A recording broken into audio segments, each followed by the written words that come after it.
Hello, great mathematicians. Welcome back to our series on O-level mathematics on matrices, and we have looked so far at some terms that we use. We stopped at the order.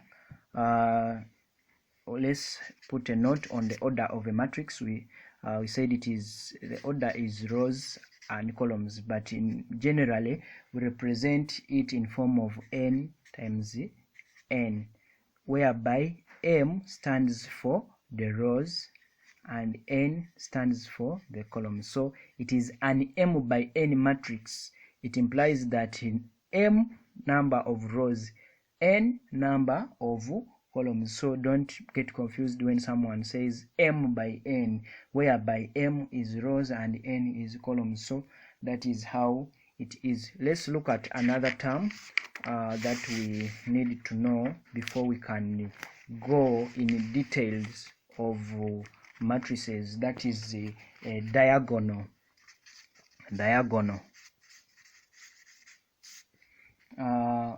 When we are talking about diagonal, we have two different types.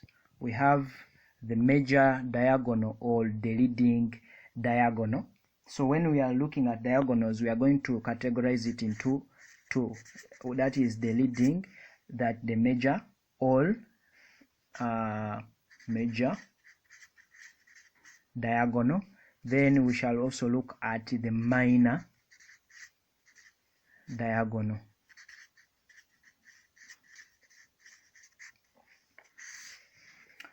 Now for these diagonals here, starting with the leading diagonal, if I have a matrix 1, 2, 3, 4, 5, 6, 7, 8, 9, that is my matrix.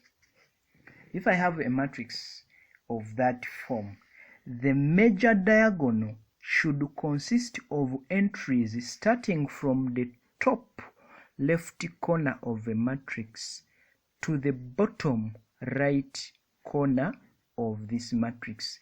Let me put a loop for you to identify. Now, this loop here is representing the entries in the major diagonal, meaning that to identify the elements that make up the major diagonal, I have to start from the top left corner of a matrix up to the bottom right corner of this matrix. And another condition is that the matrix I'm dealing with should be a square matrix. We shall look at examples of matrices to know what a square matrix is. But for this video, a square matrix, just know that a square matrix should be having the same number of rows and columns, meaning that if the order is m by n, then m should be equal to n. That is a square matrix. So it should start from the top left corner to the bottom right corner of a matrix. So that would be the leading diagonal. So this is our leading diagonal. Then for part B, the minor diagonal should start from the top right corner of the matrix to the bottom left corner of the matrix. Let us also put a loop. So these are the elements of the minor diagonal, meaning that for the minor diagonal, I'll only take the elements or the entries in this loop. So meaning that for the major diagonal, my entries are going to be major. For the major, the entries are going to be this loop, that is 1, 5, and 9. Then for the minor diagonal, the entries that I'm going to consider 3, 5, and 7. This is for the minor diagonal. So for a diagonal, we shall know how we are using this diagonal. Why are we interested in defining the diagonal for everyone? To be able to identify the major and the minor diagonal. Okay? And let us also have a little look at some types of matrices. For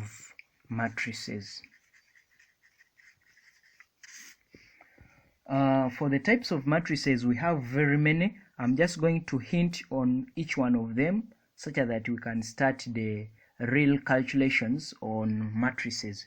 The first one, we shall look at a column matrix.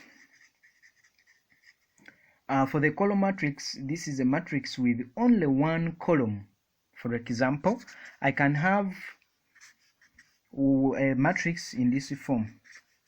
You see that it is only one column. The rows are many, but it has only one column, meaning that its order m by n, it has only one column, meaning that n should be equal to 1 if I'm to write its order. The m can be anything. It can be 3, it can be 4, it can be 5, but n should be 1. So it should have an order of m by 1. This n should be 1. You can have very many rows, but the column should remain 1. Then it becomes a column matrix. Let's look at another one. A row matrix. Same thing for the column matrix. A row matrix can have very many columns, but the rows we should have only one row. Only one. You can have many columns, but the row should be only one, meaning that its order should be m by n, but m should be 1. M should be 1 to have a row matrix. Let's look at number 3, a zero matrix. For a zero matrix, all its entries are 0, meaning that I can have an example of a matrix like 0, 0, 0, 0. You can put many as you want, but so long as all these entries are equal to 0, then we call it a zero matrix. Then let's look at another example of a matrix or type of a matrix. We have equal matrix. Equal matrix. 2 or more matrices are equal if and only if their corresponding elements are equal, meaning that I can have 2 different matrices, but for us to say that these matrices are equal, then each element in each and every matrix we are considering here should be the same. Okay, for example, I can have a matrix A as A, B, C, D, and I have a matrix B as 4, 10, 6, -4. For us to say that matrix A is equal to matrix B, then it implies that A is equal to 4, B is equal to 10, C is equal to 6, and D is equal to -4. For us to say that these matrices are equal, then these entries should be the same. They cannot be equal when B is 11.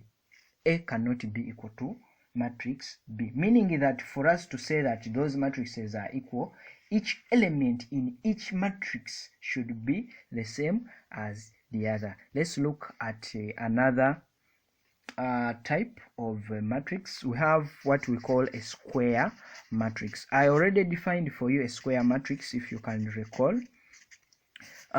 Maybe a recap. For a square matrix, if the order is to be written in this way, m by n, then m should be equal to n. It implies that it has the same number of rows and columns.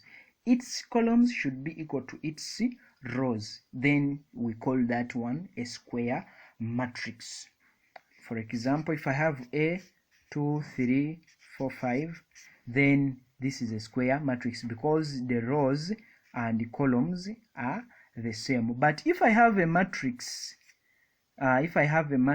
maybe S as 2, 3, 1, 5, maybe 6, 7, this matrix here is not a square matrix, because we can see it has 2 rows but it has 3 columns. So this is not a square matrix. It is a matrix, yes, but not a square matrix.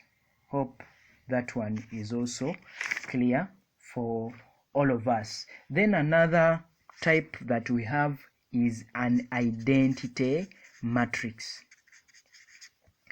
An identity matrix or a unit matrix. This matrix should be, first of all, it should be a square matrix, meaning that it should have all its rows and columns being the same. So the first condition for an identity matrix should be a square matrix. Should be a square matrix. Then it should have 1